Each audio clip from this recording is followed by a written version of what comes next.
कुछ देशों या राज्यों तक ही सीमित रहता है।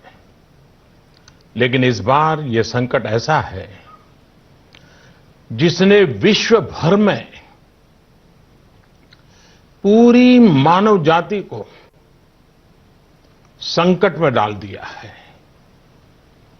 जब प्रथम विश्व युद्ध हुआ था, जब द्वितीय विश्व युद्ध हुआ था, तब भी इतने देश युद्ध से प्रभावित नहीं हुए थे जितने आज कोरोना की इस बीमारी से हैं। पिछले 2 महीने से हम निरंतर दुनिया भर से आ रहे कोरोना वायरस से जुड़ी चिंताजनक खबरें देख रहे हैं, सुन रहे हैं। इन 2 महीनों में भारत के 130 करोड़ नागरिकों ने कोरोना जैसी वैश्विक महामारी का डटकर मुकाबला किया है। सभी देशवासियों ने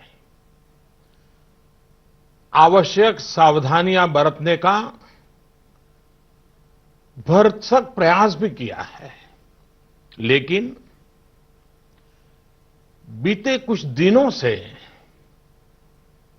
एक ऐसा माहौल बन रहा है, ऐसा लग रहा है जैसे हम संकट से बचे हुए हैं। ऐसा लगता है सब ठीक है। वैश्विक महामारी कोरोना से निश्चिंत हो जाने की ये सोच सही नहीं है। इसलिए प्रत्येक भारतवासी का सजग रहना, सतर्क रहना बहुत आवश्यक है। साथियों,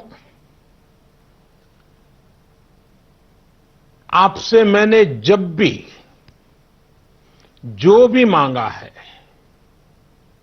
मुझे कभी भी देशवासियों ने निराश नहीं किया है। ये आपके आशीर्वाद की ताकत है कि हम सब मिल करके अपने निर्धारित लक्ष्यों की तरफ आगे बढ़ रहे हैं। प्रयास सफल भी होते हैं।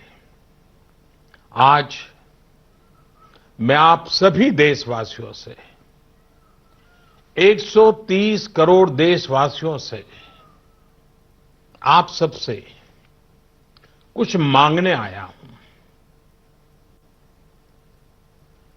मुझे आपके आने वाले कुछ सप्ताह चाहिए। आपका आने वाला कुछ समय चाहिए। मेरे प्यारे देशवासियों, अभी तक विज्ञान कोरोना महामारी से बचने के लिए कोई निश्चित उपाय नहीं सुझा सका है और न ही इसकी कोई वैक्सीन बन पाई है। ऐसी स्थिति में हर किसी की चिंता बढ़नी बहुत स्वाभाविक है। दुनिया के जिन देशों में कोरोना का वायरस और उसका प्रभाव ज्यादा देखा जा रहा है, वहां अध्ययन में एक और बात सामने आई है।